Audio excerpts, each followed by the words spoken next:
All right, hey YouTube, what is up, guys? What is up, replay watchers, especially?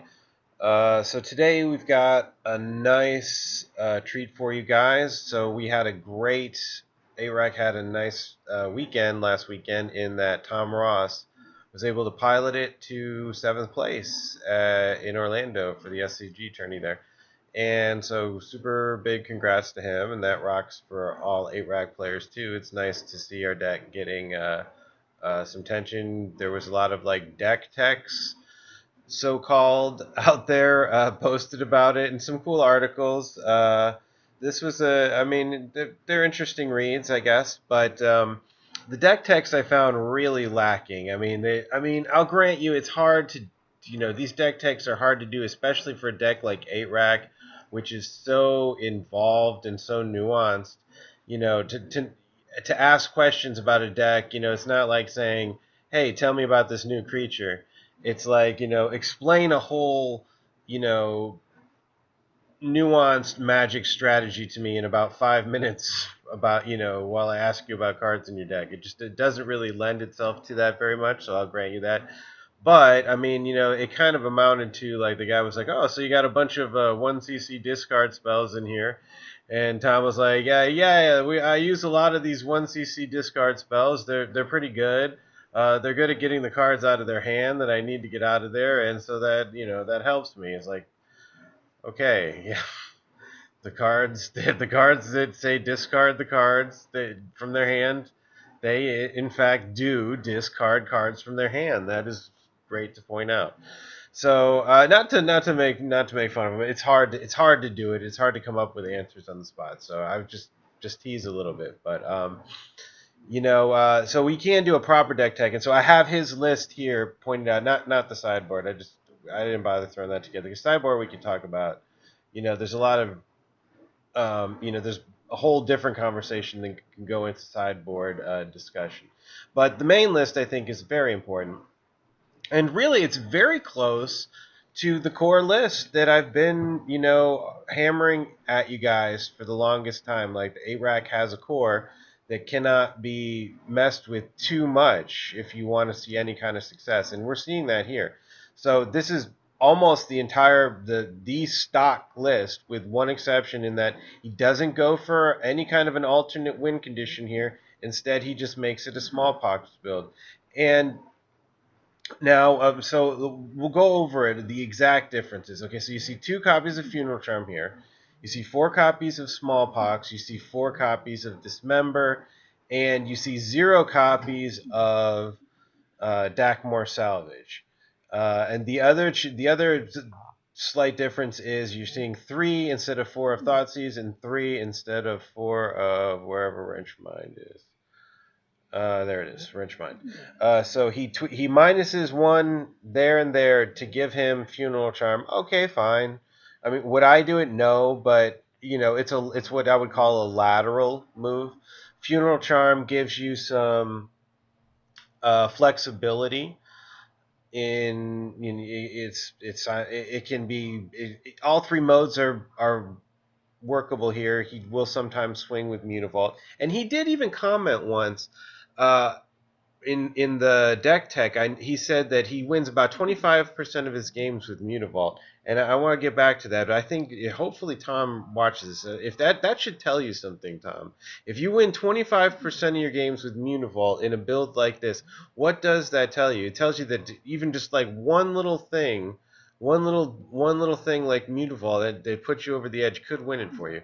Okay, so in any case, so Funeral Charm as a lateral move over 1 copy of Thoughtseize and 1 copy of Wrench Mind. Okay, whatever. I wouldn't do it. No big deal. I wouldn't run 4 copies of Dismember. I'm running 1 copy of Dismember and 3 go for the Throats right now, which hits everything except for Affinity, which isn't super popular these days. So, yeah, I like this. I like go for the road a lot. That's my removal suggestion of choice. You want to use 4 Dismembers? Go ahead. Dismember's a great card. I think you end up spending more life than you want to spend a lot of the times, but I mean it does the job. So, Personal choice. No problem. Like I wouldn't say one's strictly better than the other. So it really boils down to this: the 4 Smallpox here versus my list, which runs. Well, you can call it 3 or 4. We'll just say 4 copies of Asylum Visitor. Now I also have 3, so I'm running 3 Asylum Visitor and 3 Pack Rats. So now, in a way, it is fair to compare these 6 cards to the 4 Smallpox. Why? Because he needs 2 more spots in his land base. He has to do it this way. You give yourself 2 less spots design space wise because you have to run 24 lands. There's no way the deck can run on 22. So right away, we're looking at, in my opinion, a bit of an inefficiency. This, to me, is a slight bit of an inefficiency over Wrenchmind or Thoughtseize, but I could let that slip. But right away, we've got some hard numbers here. So he has to run 24 lands. You guys need to pay attention to these numbers because the power of this, the real efficiency of these lists is in the fine details, the 1 and 2 card differences. Okay, so right away we've lost 2 spots, and that's critical. In 8-rack, 2 spots is huge, but we've lost 2 spots of design space to land in order to facilitate the Smallpox. So we've had to build around it a little bit. Okay, that's fine. It's not that big of a deal. It's only 2 lands, no biggie. He's also not running Dakmor Salvage, which, if it was me doing it, I would, and you did want to go to 24 lands, I would make those 2 extra lands the Dakmor Salvages, because wouldn't it be nice to dredge it back up if you need the land after you pitch it to Smallpox? It seems like a nice synergy there, the Dakmor and the Smallpox, but he's not. He elects not to, and like I want to look at his list verbatim, and not what I would do with it. Okay, but I'm not sure the thought process there, or if there was a thought process, he may not know of the card, or he may not see the value of the card. I notice he does run 4 Raven's Crimes. He goes down to 3 on the Thoughtseize, but Raven's Crime was not to be touched. Most people, I think, when they're looking to do stuff like this, where they shave off 1 or 2 copies of a card to try out their pet card, like the Funeral Charm or whatever, they always want to go for the Raven's Crime. So wisely, he says he does not do that, and I am glad of that. Raven's Crime is the card that if you could have 5 or 6 of them, you would want them. They are that good. They prevent you from being land flooded ever. They're never dead at any stage of the game. If they're not working, that means their hand is empty and you're winning. They turn every land into a good top deck. So whatever. That's you see why this card cannot be skimped upon. So yeah. So other than that, it's the stock list, guys. That's all it is. It's Smallpox instead of a plan B. He has absolutely no. His plan B is entirely Mutavault. Okay, so okay, that's one way to approach it, but do understand that this approach of 8-rack, while obviously viable, it is extremely linear. Okay, you only can win really one way, and you don't have much of a plan B. I mean, if your entire plan B is Mutavault, I feel like there's some room to do a little bit better and expand upon it. And he says he wins if his entire plan B is Mutavault, which is not too great as a plan B as far as it goes. But to show him, saying he still wins with that 25% shows you how powerful a plan B can be in a deck like 8-rack, where it's complete parity and complete, we've destroyed everything, and just something like this can break the symmetry. A simple little Mutavault. So if that's the case, then I think we could probably expand upon it. Bless you, baby. And that's what I do with my list. This is my stock list that I've been recommending. The difference is, right away, so you see 22 lands. Right away, I've got 2 extra slots, and those 2 slots basically are my extra instead of 4 Smallpox, and it would be like 4 Asylum Visitors as a 1-to-1 comparison. Well, I've got 2 extra slots. I can run 6 cards here because I don't need to support that, section of the deck. I don't need to support it with extra lands. So I'll run 3 Visitors and 3 Pack Rats. And I still have my 4 Mutavaults in there, and now my plan B looks a hell of a lot better than his, and the only thing I've given up is small packs. That is it. I haven't given up anything else. So design space wise, I think this is a bit more efficient, okay, guys? But we will be playing with his list because I think anytime somebody top eights with something, it's worth checking into. But the nice part is that it is very, very close to the stock list. It's a matter of taste, guys. Do you want a plan B, or do you want to play like a really resource denial style thing? And there's even a plan C, guys. There's an option C with JaceRack. Nobody's like talking about this right now. It's all about Tom Ross. But guys, this is a plan C right here. If for those of you bridge players, and I know there's a lot of you out there, I suspect that there are more bridge main players out there than there are anything else, including Smallpox players. So bridge main players, if you are one of those people, please check into the JaceRack list. I'm going to put JaceRack aside for right now because we've got too much other stuff to talk about with Tom Ross's list. So and to get into a deck tech, I want to do a little bit of a mini deck tech out there for just the regular basic people that are interested in 8-Rack and what it does. Okay, so this is Tom. I'll do it as if it was Tom Ross's, list and what you want to do here. So 8-Rack, what it essentially does is control the amount of cards in their hand, maintain control of that aspect of the game, and in a way you have to let go of some of the control over the rest of the aspects of the game. So we don't have the same board control, although the board control of this is not bad. We don't have the same board control as your Juns and your Junks, things running Abrupt Decay and Maelstrom Pulse and Path to Exile and all of those types of things. We don't have that. We're black only here. But what we do have is hand control superiority.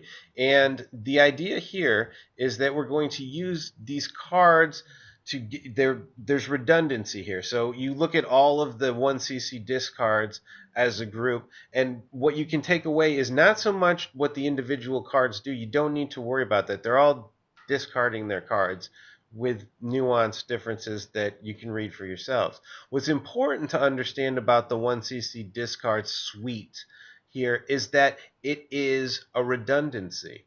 And this deck is filled to the brim with redundancies, and it's also positioned to take advantage of those redundancies and use them as a resource. So you need to understand that it's extremely important to keep this core together, and thankfully Mr. Tom Ross kept the core together. I'm very happy to see that, and I'm very happy to see something very close to my suggested list go ahead and win something. So that's awesome to me. But the important part to understand is that the redundancy of this deck is one of its most critical features. You can't mess with that. Don't break it up. Don't break it apart. So now, that being said, Liliana of the deck got touted as, okay, it's the best card of the deck. Well, what it is an example of an engine. And you have an engine in Liliana, and you have an engine here in Raven's Crime. And these cards are able to take advantage of that. They're fueled, quote unquote, by the redundancy of the deck. All right, so we have step one, create a fuel source and effect a change. So we destroy their hand, we accomplish that, and the leftovers are a fuel source for our engines that are built into the deck. Smallpox is another. It's not exactly an engine card in that it's a one-shot, but we break the symmetry of it here by not caring about the discard and not needing very many lands to operate on and not having any creatures on the board. We break the symmetry of Smallpox easier than the many other decks. That's why you don't see Smallpox just everywhere, because it's difficult to break the symmetry. But if you can break the symmetry, it's an extremely powerful card. It will deny them 3 very big resources. So you've got Raven's Crime, redundancy in lands, and turns your top decks into useful cards. This, fueled by your redundancies, breaks the symmetry when you pitch one, keeps the board clear, so it covers up some of that board control weakness, which is extremely important. It must have. If you understand why this is the most important card of the deck, you must understand that having some board control presence would be optimal for 8-rack. So while you can say that, yes, Smallpox helps you can keep control of the board, and it does, it's not always... You can't always play it early on when you want to keep control of the board. So this is not a bad approach. I'm not saying this is a bad approach, but you are extremely linear, and a card like Leyline of Sanctity, it's going to hurt this deck really bad. You're basically scooping to it. It's just really hard for it to deal with anything that protects itself. Like Splash Hate from Burn sometimes hits us. Splash Hate from Jund sometimes hits us. With the Baloths and the things like that. So anything that's going to hate on discard strategies at all, this is not going to be good against. Dredge, you're going to have a huge problem against Dredge with this deck. You have no plan B at all. What are you going to do against them? So it's not perfect. It's good, but it's absolutely not perfect. Also, it's not perfect against zoo type things. It's Smallpox, Dismember doesn't save you against them. They just outrace you. But I did like he was running Death Shadow in the sideboard. Guys, please notice that Death Shadow in the sideboard and Asylum Visitor in the sideboard, 2 of. So assumably that comes in against the zoo match. See, I'm running those main, or I'm running the Asylum Visitor main deck and Death Shadow in the side, but it seems like we're on the same page. I feel like maybe another year of him playing this deck, and he's going to come to the conclusion, like he's already gotten 90% of the way there. I think he's going to come to the conclusion his next step is to find more, be looking for more design space, and finding that if he loses the Smallpox, it frees up 6 slots of design space and give him some critter package to play with. Then there's your real Black Jund. And it's a fair comparison, I guess. Kind of similar, but only in that they share their control aspects. But if you want to, like how I'm throwing the critter package in it, that makes it feel more like Jund than ever before. They have their Goyfs and their Scoozes, while I have my Asylum Visitor and my Pack Rats. And, let's match resources 1 for 1. And hey, I got critters to throw, to top deck and throw on the board against your Goyfs and things like that. And it's, I've got some gas in the tank, basically. So anyways, so that hopefully that explains a little bit more of what's going on here. You use, this deck is made to sort of cannibalize itself. It's completely redundant, so it does a thing. It keeps your hand empty. It continues to do a thing, keeping your hand empty. It punishes you and kills you for keeping your hand empty. And it will use itself to make sure that never changes. Like, all of its resources will go into that and that alone. And then maybe Mutavault, if it's a completely symmetrical thing where I have no cards and you have no cards, Mutavault can, I'm waiting for my rack. Mutavault can be your racks 9 through 12 just to finish them off. So that's what this is. Now, if you look at my deck, it's a bit more, you got a little bit more going on. It's not so simple as, everything else is the same. The deck does the exact same thing. No changes into what will happen. You will still keep their hand clean. You will still kill them and punish them with your 8 racks. You will still play your Lilianas, and you will still destroy their creatures. They have the same, I've got to go for the throat and dismembers. Hey, use 4 dismembers if it makes you happy. I like this. I will still kill their creatures. The only thing I won't do is use Smallpox, because you can't use Smallpox and run critters. So I will run critters instead of Smallpox, and I will run 6 of those critters instead of Smallpox. And those critters are extremely high value to me. And they're fun to play with, and they work great. Like Pack Rat and Mutavault have some excellent synergy that has been well demonstrated. Pack Rat is explosive. If you have the mana to work with, you can go from turn 4 playing it to turn 5 swinging for 12, 16, or more. So yeah, it is extremely explosive with Mutavaults to back it up. Asylum Visitor is like the Dark Confidant that we always dreamed of having, and 3 power for 2 mana alone is like that alone is a gigantic upgrade of Bob for us. So, and the rest of it is just amazing too. So, in any case, you've got some really good creatures to choose from now in mono black, which we never had that before. And you have other cards to choose from too. It doesn't have to be just that. You could go Bitter Blossom. There's like other routes to go from. We have more choices now for Plan Bs than we ever had. Tom Ross decides to just forego Plan B altogether and just focus on Plan A. He will do nothing other than Plan A, and he will have a weakness for things that can deal with his Plan A. So if you're okay with that, then run with this list. If you want some diversity in your approach, then run with my list. So your choice. I won't say either one is strictly better than the other. Although I will say, even if you want to keep this list, Tom, and you want to go this route with Smallpox, I still would never run. I mean, maybe 1 copy of Wrenchmine for Funeral Charm, but I would never, ever run Funeral Charm in place of Thoughtseize. Sorry, I just would not do it. Thoughtseize outperforms it. Thoughtseize outperforms Inquisition. I'm sorry. If I had to choose between one or the other, you could only have one and the other in the format, I would choose Thoughtseize. That's just a personal preference. The rest of it, yeah, okay. I wouldn't run 4 Dismembers. It's too painful. In a Bernie Zooey meta, it's just too much ouch. So I'd rather have the go for the throat.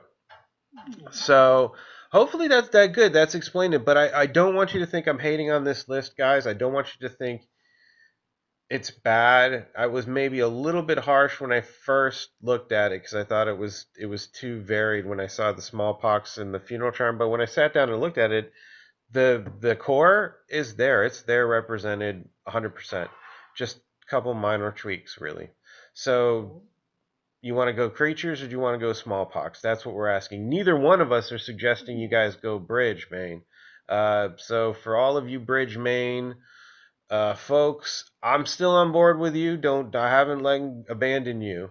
Don't worry, I have not abandoned you. But we're gonna just put it on the back burner for a sec because we're really talking about mostly the same deck here with just a slight difference. So let's play this. Let's test out Tom's list and see how it goes. Oh, did I not finish it up there? Sideboard, whatever. There it is. So what we really need to pay particular attention to is the instances when we draw Smallpox and just see how it would play out compared to maybe Asylum Visitor. Let's say Asylum Visitor. I won't try and sell everybody on Pack Rat. I think Asylum Visitor we can at least agree on. Pack Rat is awesome, though. I'll never say different, and I will always be using it, I think.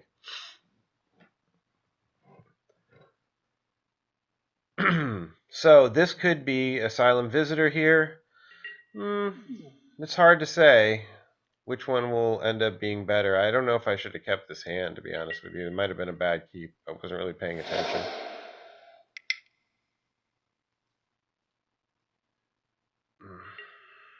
We'll see what we draw.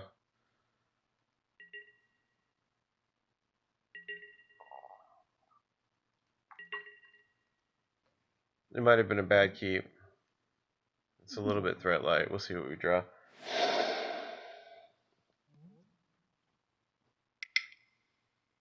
Oh, it's some kind of combo-y thing.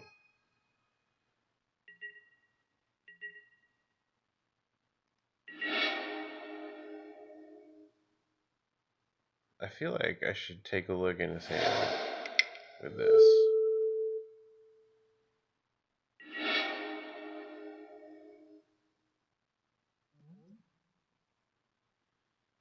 I don't need to worry about that.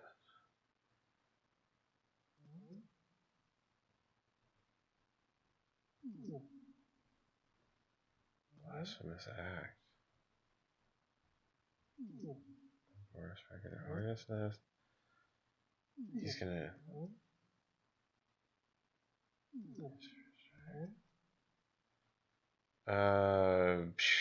I guess the Reckoner.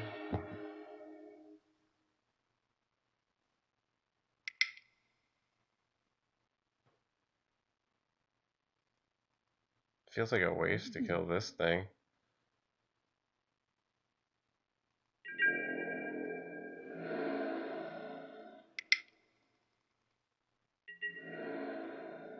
I really don't know. He's playing some kind of just like random homebrewy thing, which you know what you gotta be prepared to deal with. I mean, if you can't just expect to fight all tiered decks or popular decks, whatever.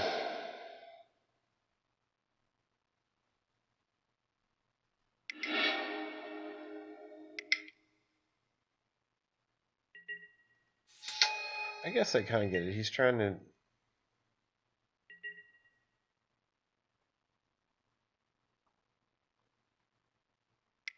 I'll kill that thing.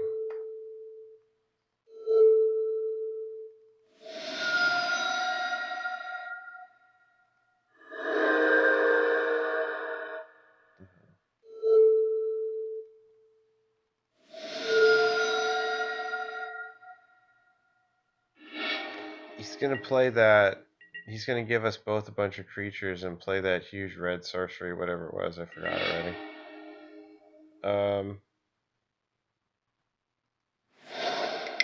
Funeral Charm could be a. Well, I don't know if I want to do it like that. I think actually I want to go like this.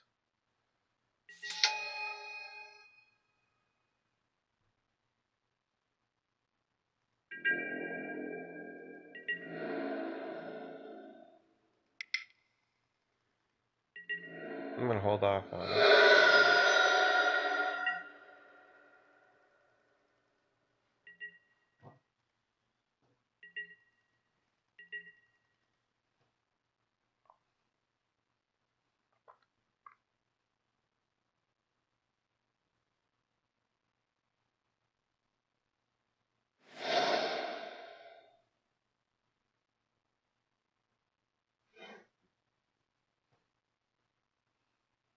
Yeah, he creates a bunch of creatures. I didn't really pay attention. He's got like some huge giant red sorcery that costs one less to cast for every creature on the battlefield. And I don't know, whatever happens, it wins, I guess.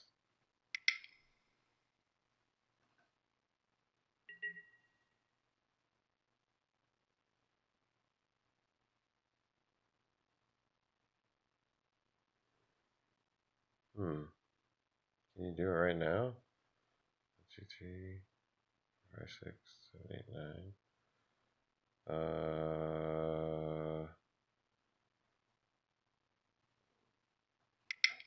That seems bad.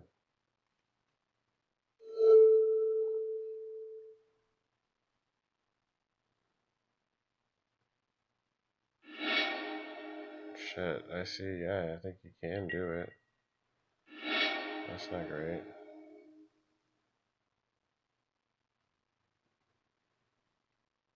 I guess I didn't see it. I guess I should have paid more attention to his combo there. What is this? Oh, fuck. Okay.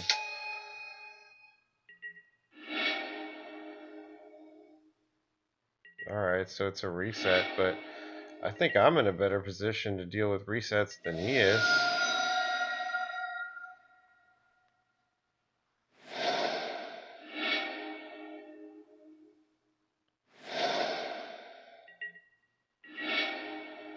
I'll take my position over his, to be honest with you. That was a crazy way to get an Armageddon, though.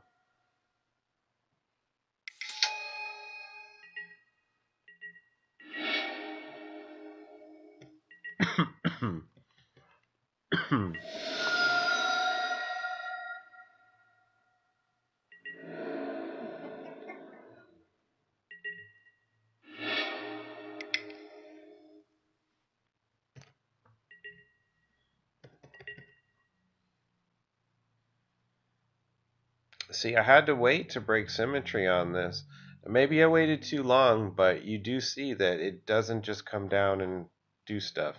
Like potentially a pack rat or something else could have done here, Asylum Visitor.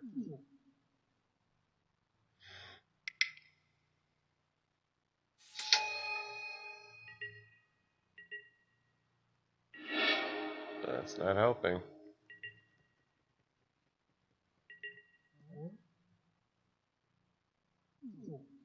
I mean, one card, all I need is land, and the whole dynamic of the game is going to change, but...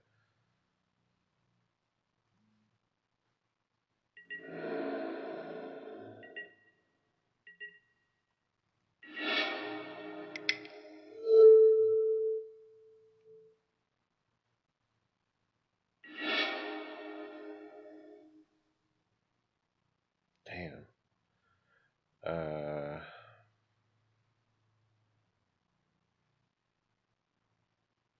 So, I guess I take the Reckoner again.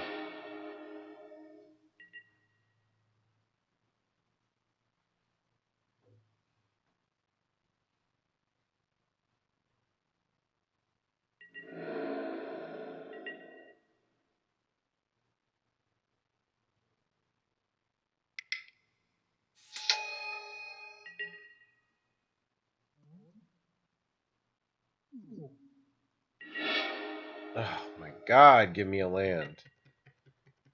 24 freaking lands and I can't get one.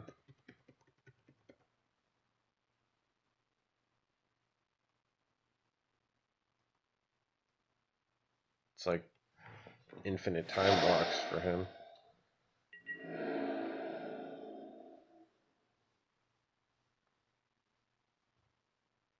Smallpox doesn't look great here, does it?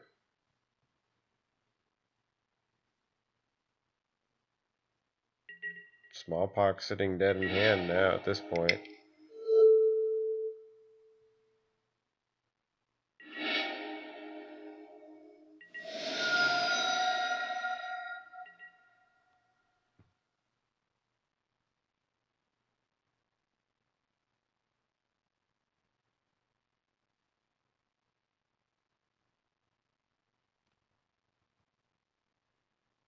We're racing, but we're like this, like the slowest race ever. We're both dirtling. I just get a finally. God.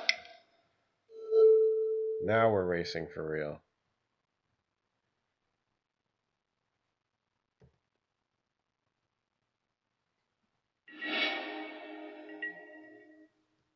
Now we're really racing. All right, everything's better now.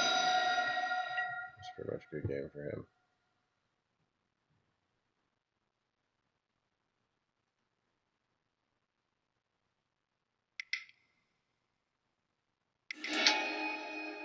Yeah, that is not continue.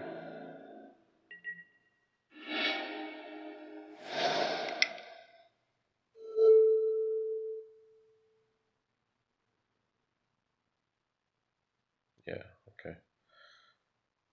Alright, so get there, but Smallpox, questionable value at best. Please note, questionable value at best, okay?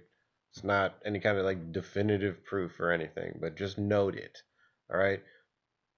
Maybe I could have gotten some value out of it if I had played it before his Armageddon thing, but not a ton.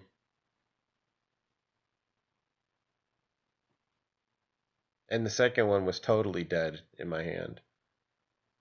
So, and either one of those I would have preferred Asylum Visitor. So just when you guys are out there testing the new top 8 list, which is good, just ask yourself these questions when you come up with that. Like, okay, did this help me, or would it have been better to have had an alternate plan here, or was this absolutely critical to my win? Make sure you're noting those. There should be plenty of times when Smallpox is absolutely critical to your win. If it's not, it shouldn't be in the list at all. That's a pretty good hand.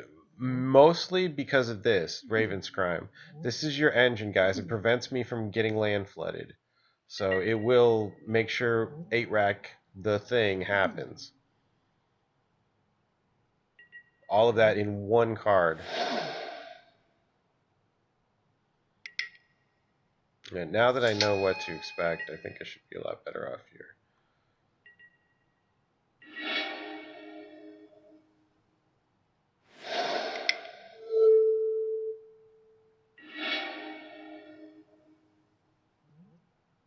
Oh, I see. He puts the Blood Artist out, then he conflagrates and kills me with the Blood Artist. I get it. I get it now. Okay, that's a sort of convoluted way of going about it. The Hornet's Nest. It's not gonna be dealt damage. Is the thing. So I'll take the Blood Artist.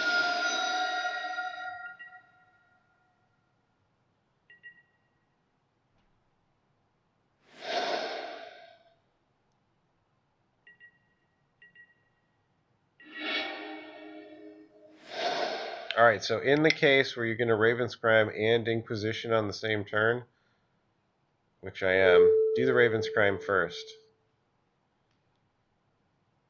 And then you can pick from which one he values the most.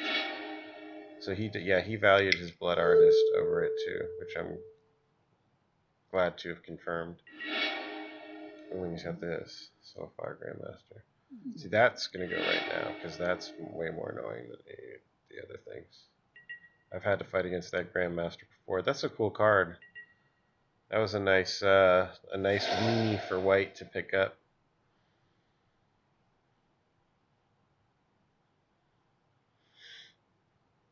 So now it's just all rack all the time. Nothing here I'm doing here. I'm winning. I'm going to win this game. No question about it. But nothing here I'm doing is unique to Tom Ross's list over my list. And alright, that's good. So just keep it in mind. You know, Smallpox didn't win me this game.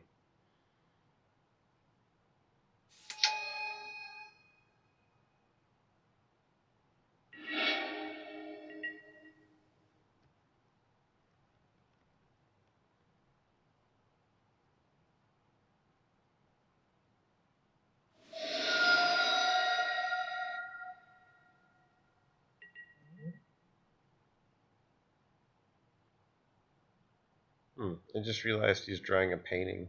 Blood Artist. That's a cool picture.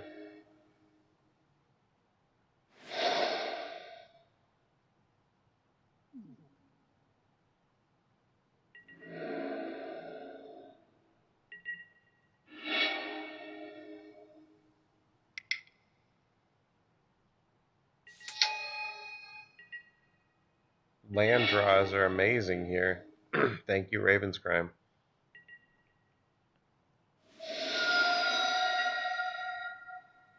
A land draw wins the game.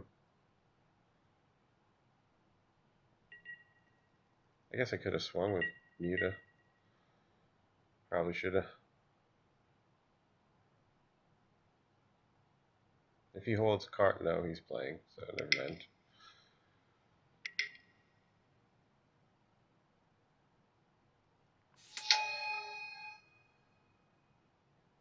Yeah, what was that?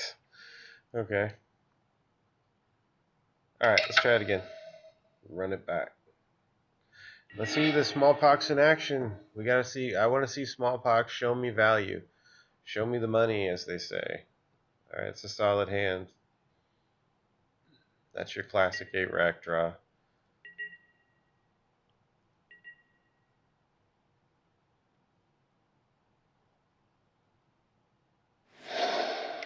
Ugh, it would be.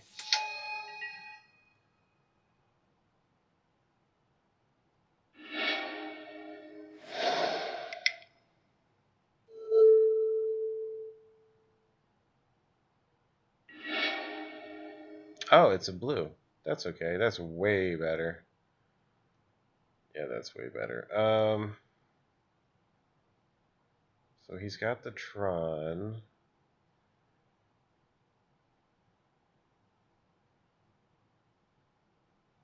I'll take the Countersquall. He's fishing for a win.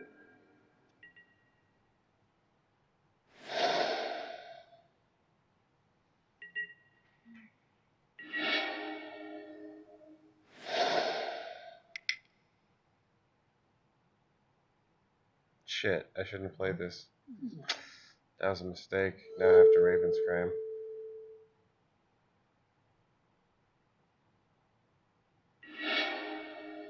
I meant to play the IOK first to bluff that I could recast it on a remand.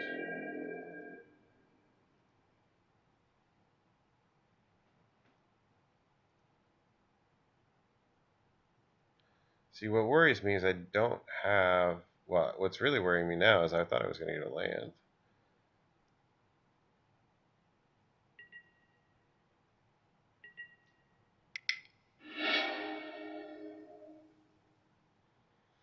Now, what would a Smallpox rip do for me here? Not one damn thing. What would an Asylum Visitor rip do for me here? Would look good.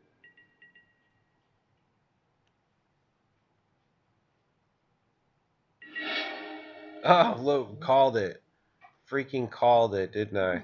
So, ask yourself this. Does it help me here? Would Asylum Visitor help me here? A Pack Rat? Especially a Pack Rat will help me here. Yeah, this hurts me here more than anything else. This just gets remanded now. But I kind of need it to be remanded so he doesn't thirst for knowledge.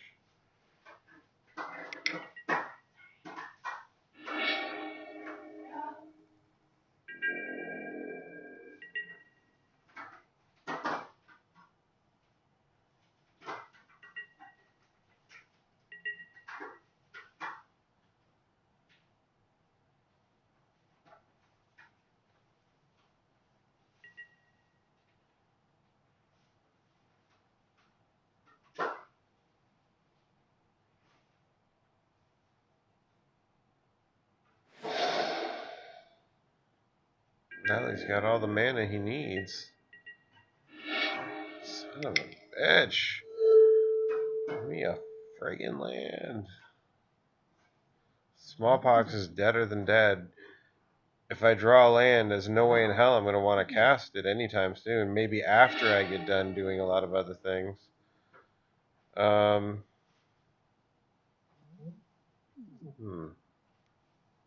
Yeah, the thirst.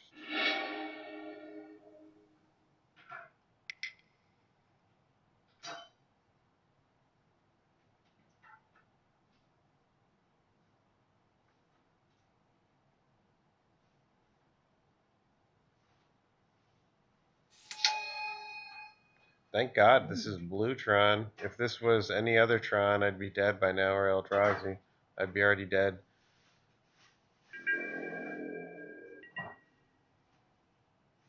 Why are people playing... I've seen a lot of this blue Tron. Why would you ever play blue Tron over the others?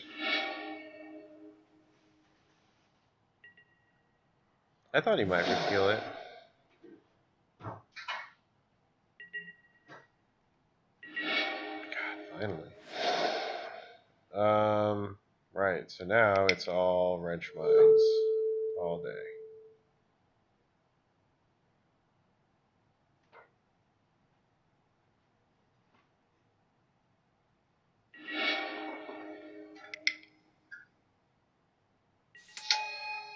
So we're racing now. My clock is not bad. He's playing lands, which is nice. Oh, here we go. got something. What does the Smallpox do for me in this? Nothing. Ooh. Fuck.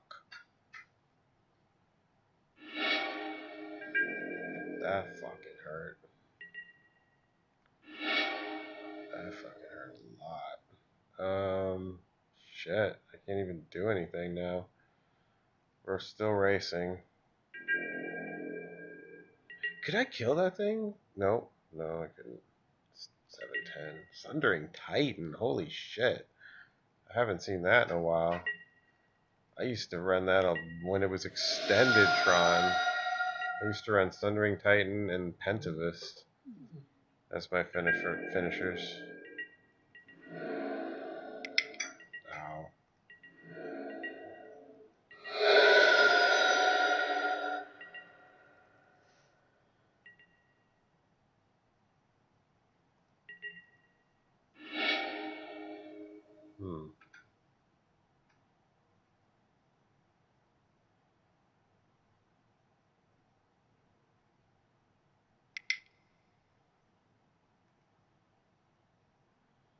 So he takes 5. I take 7. I can jump once. Yeah, I think I can be okay here. Maybe a land rip would be pretty great.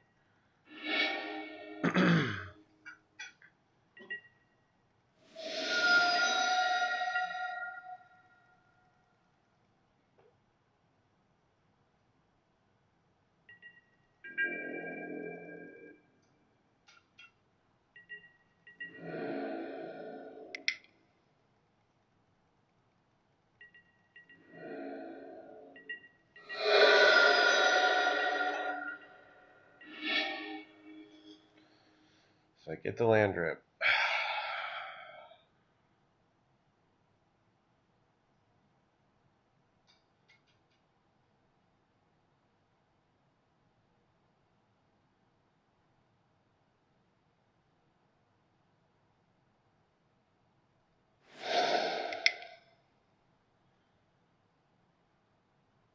It's better than Lily here.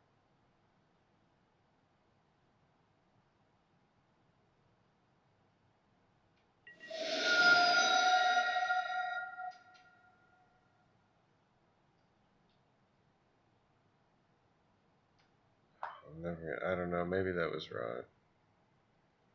Oh shit, that's wrong. Everything's wrong now, I think.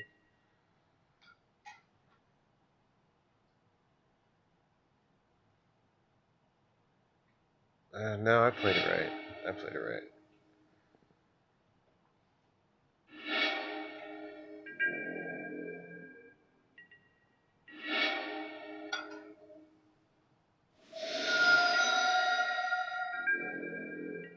I guess it's okay. I could have won either way.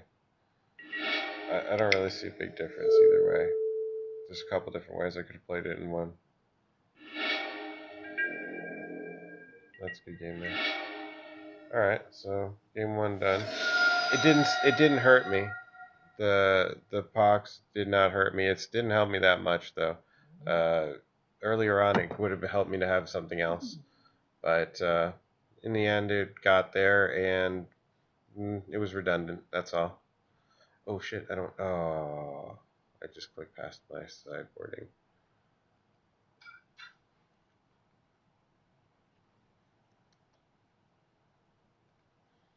And there is the list for you guys. It'll be in the description. It is in this description already, actually.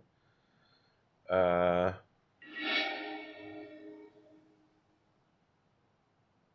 a few games and swap in Dakmor's. Lands can be tapped. You have played it only to remove his land. Yeah, I remember when you were talking about. Yeah, I remember when you were talking about. You're right on that one. If you're still watching, that it would have probably been some good value there. So I may have missed the spot on it there. But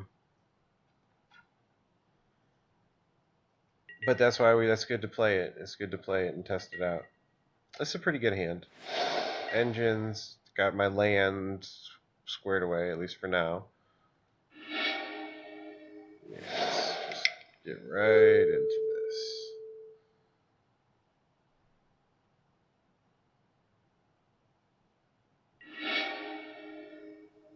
Thought that's the Epiphany at the Drown Yard. Okay. Batterskull, Thought here. Holy crap. Yeah, Thought here.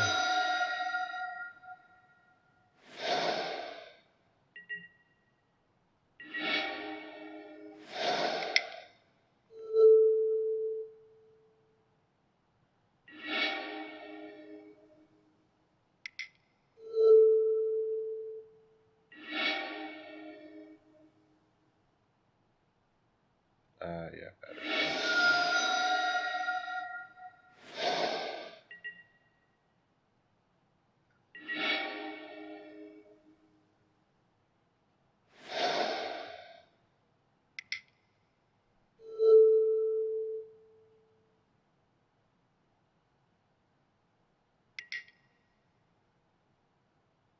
Hey, I don't like that.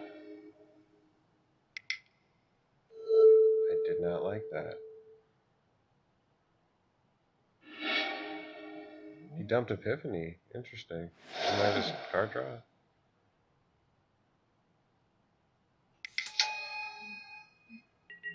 Wow, that's crazy.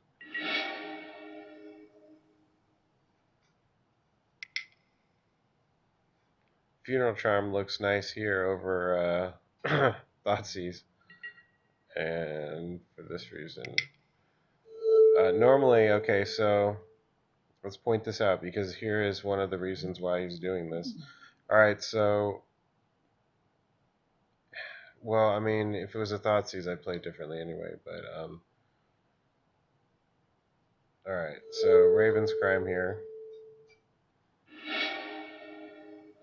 Right. So if it was a Thoughtseize, it'd be sitting dead. Maybe.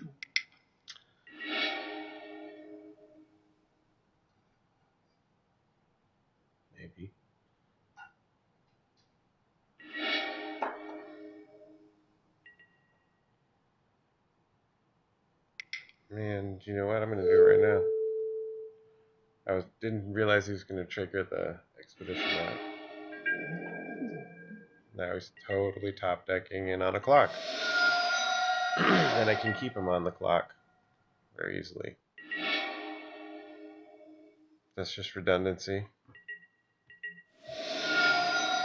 Oops. Do not go any farther. F3.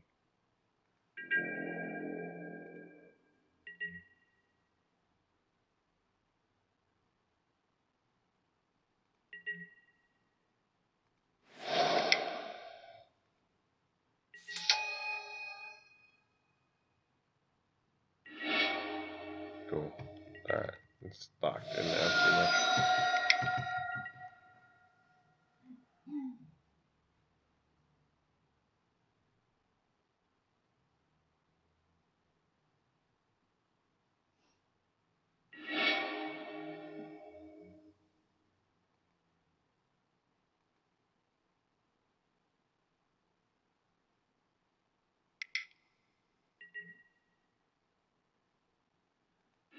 That's cute.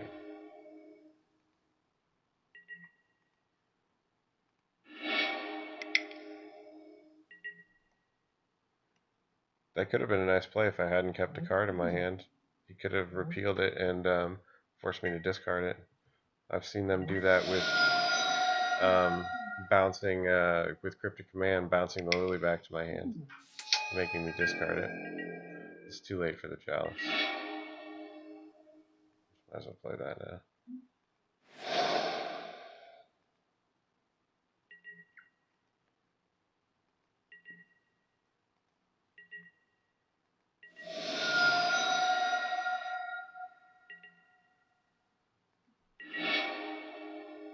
Too late. Just pray he doesn't get a remand. The remand would be a winner for him. I would need a Mutavault to win at that point.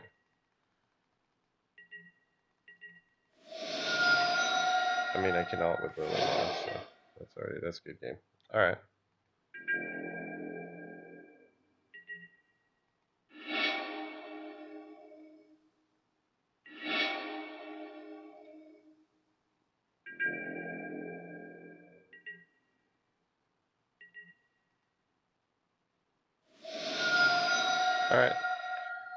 So not bad. It worked out good. We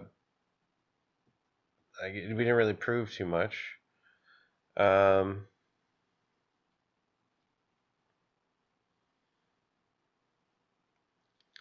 yeah, I mean, I wasn't really flush with lands is the problem. And I wasn't really too keen at discarding either. You're right. I did see that opportunity earlier on. I had considered it and went a different route, but I was hoping to get more symmetry break out of it by playing it later, but he ended up conflagrating and then I never got to play it. So sort of a hindsight's 2020 scenario, but I agree. Nothing about the smallpox made me say, "Hey, this is really great here." I could have interchanged, like if I had drawn a go for the throat in most cases, that would have felt like it would have been about the same. I mean, what's it doing for you that's so great? That's what I'm not getting.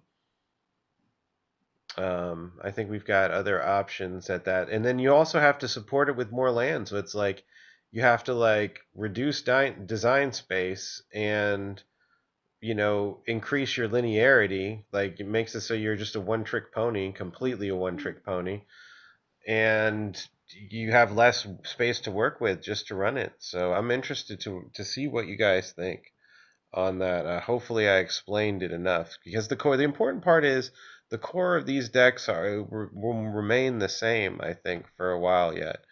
The core has been finally established. Whether you use Smallpox or not, and whether you run Bridge or not, are probably the two biggest like variants of the deck, variations, if you will.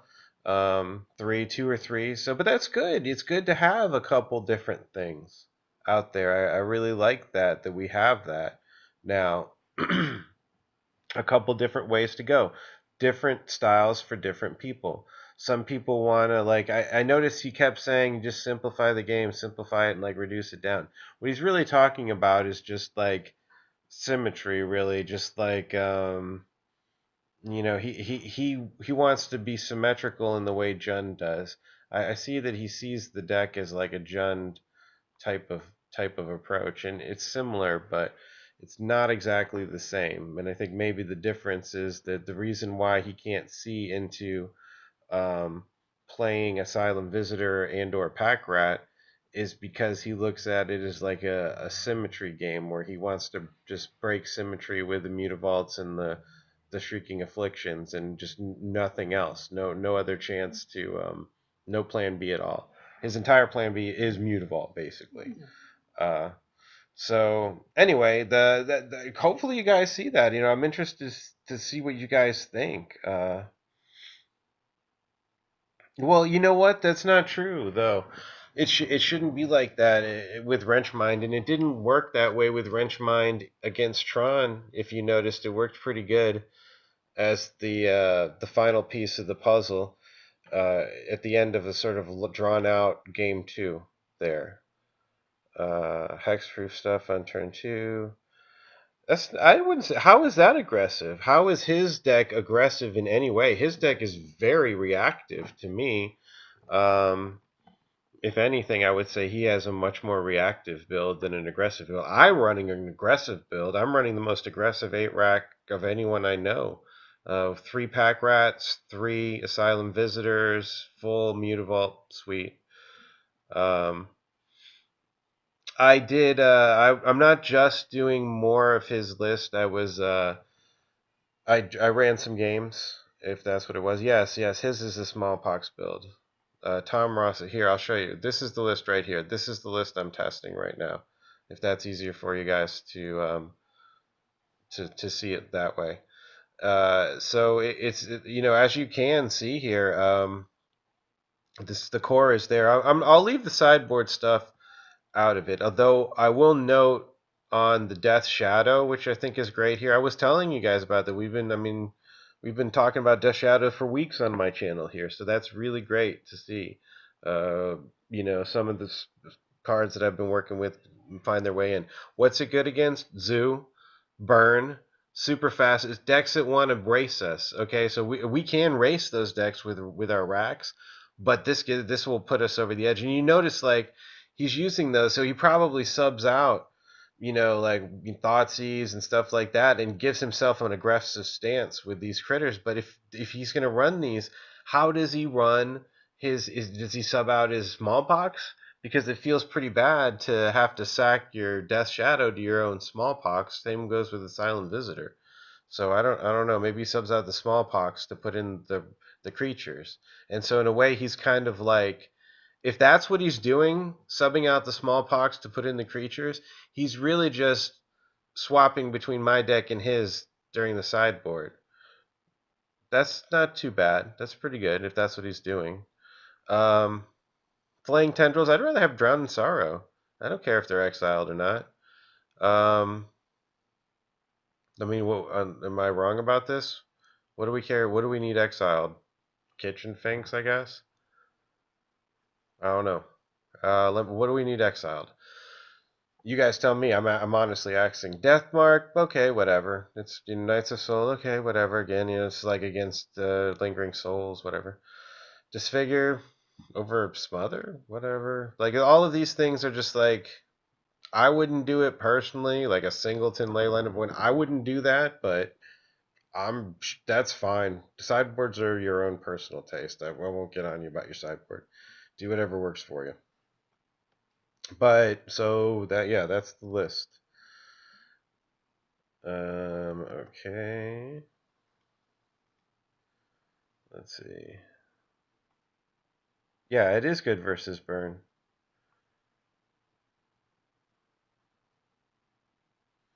I mean, yeah, you really want to. It's hard. I'm telling you right now, Smallpox is hard enough to break the symmetry on. And if you're running your own creatures, it just becomes awkward way more often. And it just makes it that much harder to break the symmetry. Versus Dredge, Exile can be better. Okay, I'll give you that. I'll definitely give you that. So there's that. It's better versus Dredge. That's probably enough to warrant it. Scry is kind of cool, sort of. I've never really had room enough for either or. I love Darkblast. Where is the support for Darkblast in this format? Guys, what does it not hit?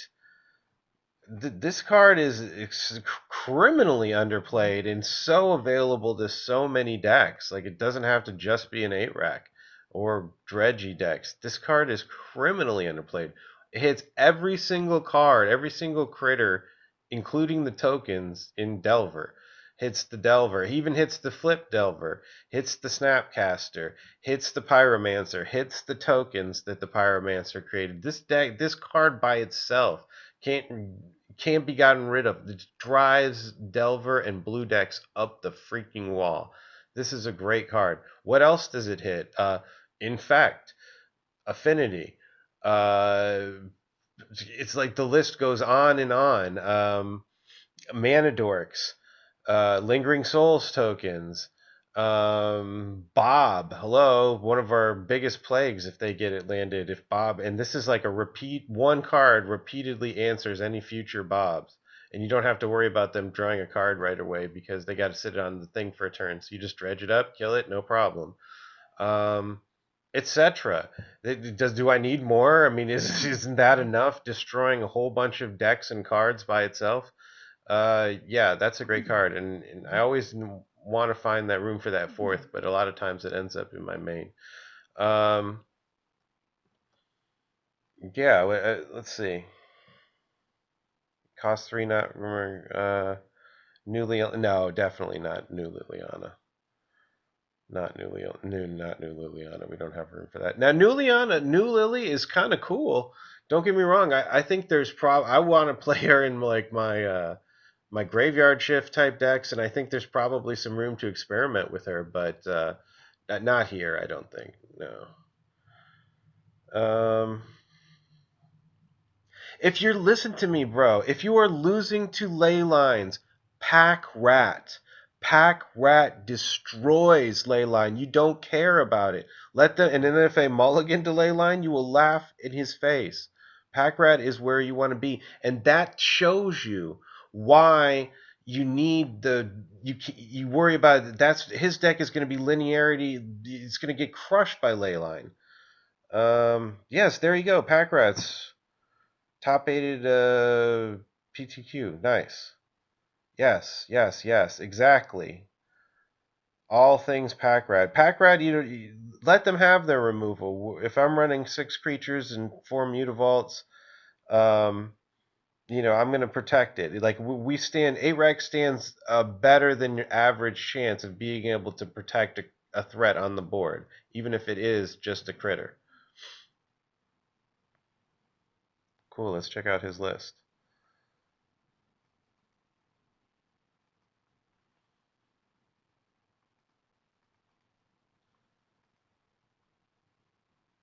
That didn't come up. Try your link again. I couldn't get it to come up. Oh, I see what. Never mind.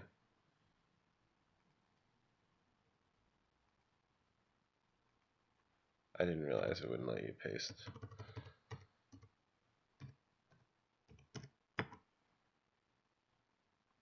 Okay. Alright, so... he runs it in the side, though. Okay, but still, yeah, they side out the removal, you side in the Pack Rat. That's, I think, a really solid approach to it. And he is running, but he's running Smallpox. So he's doing the same kind of a thing, like, I guess that's what he's doing. He's siding out the, what does he side out to put in the, what do you think he's siding out to put in that, the Pack Rat? You think he's siding out the Smallpox? That's the question. Do you think he's siding out the Smallpox to put that in?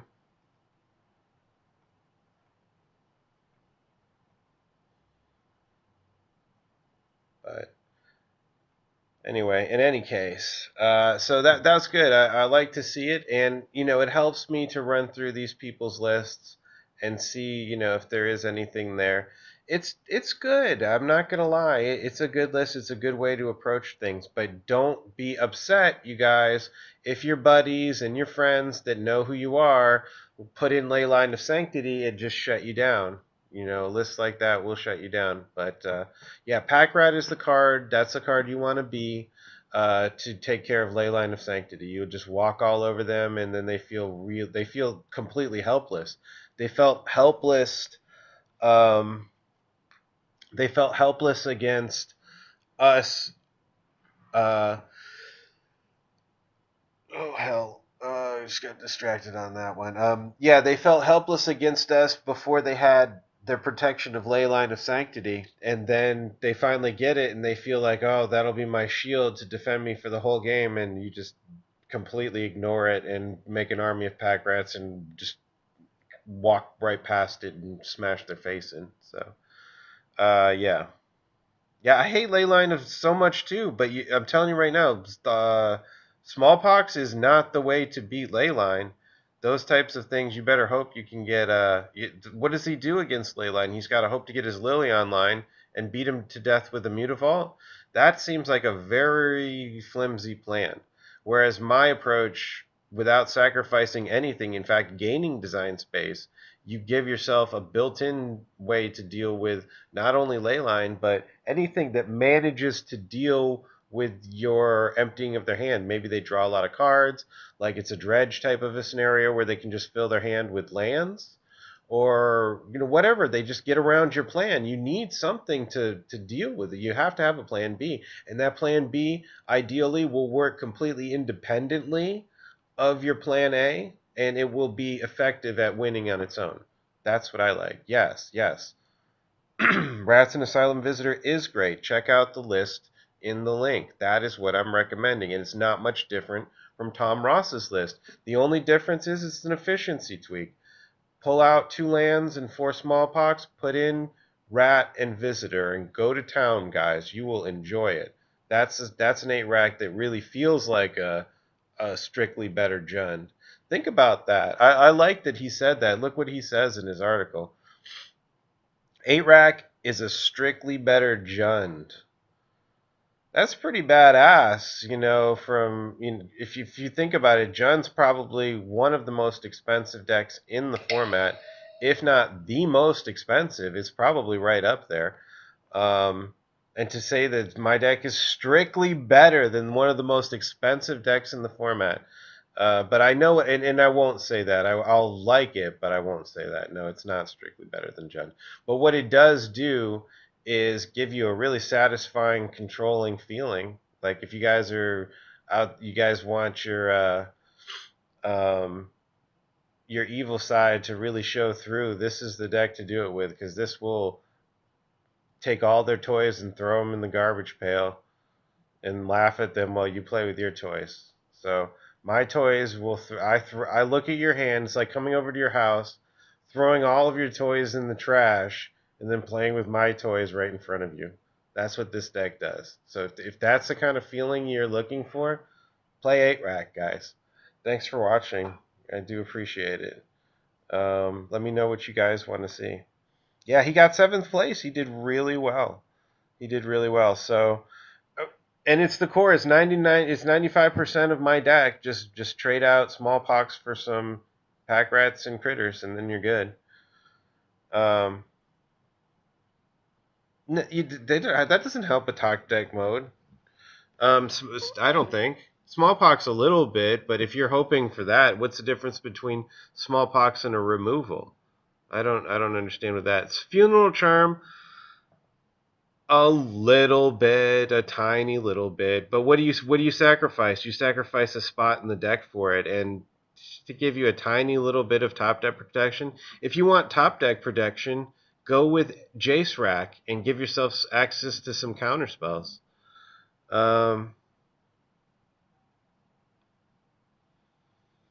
What is Jolasoni? Which deck do you think is better against the fast goldfishy decks?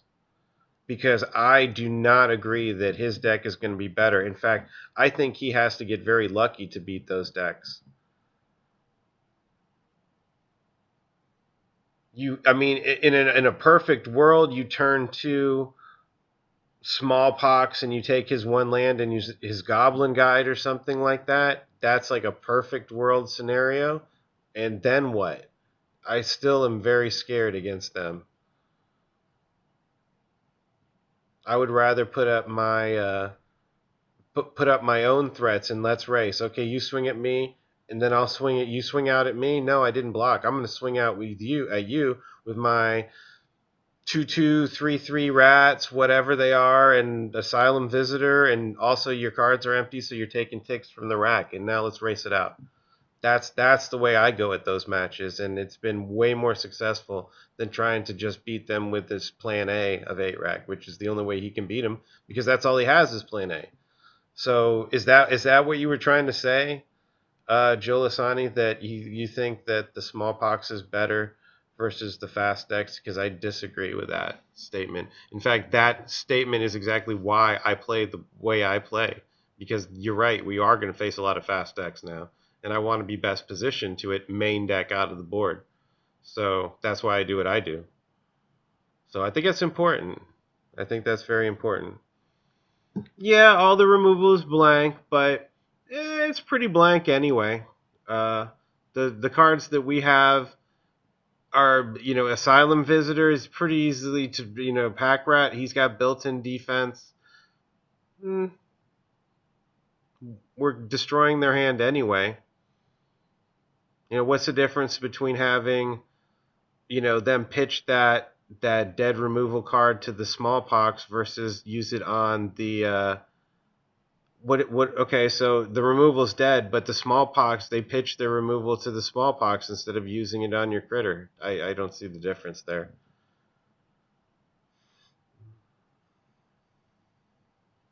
Card advantage for Death Shadow. If you don't play mate more creatures.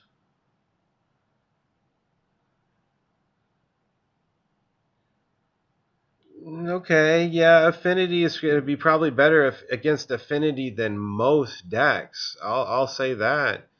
Because Affinity runs on really low lands, and then some of those lands are like Glimmer Void, and then you've got like your Mox Opal scenarios. So it's probably going to be better against Affinity than most decks. But I don't think it's going to be better against Zoo and Bernie decks. I really don't. So, but thanks for, you know what, guys, I got to roll. But thank you very much for watching, and keep all of your comments and questions rolling in. Post them on the description or on the comment section of this video when it goes live. For all you replay watchers, please post your comments on Tom Ross's awesome finish. That's pretty cool. And if Tom Ross somehow does watch this, please, hopefully, I really want him to. I posted on his article. Maybe you guys, yeah, watch the replay. Check it out. Post your comments. I'll reply to your comments, whatever they are. Check out Tom Ross's article. He calls it the complete guide to 8-rack. Okay, sure. Just post on here. Post some comments so we can get some activity, and tell him to please come and either post on my channel or watch the video or something like that. That would be nice, because I put him up there on the description of the title for this one. So yeah, you guys rock. Thanks for watching, and subscribe and subscribe and share and get me out there, guys. I don't put videos. I don't put ads on my videos or anything like that. I just do it for fun, and hopefully to help you guys out with 8-rack, because I like the strat. Hopefully you guys too. All right, later.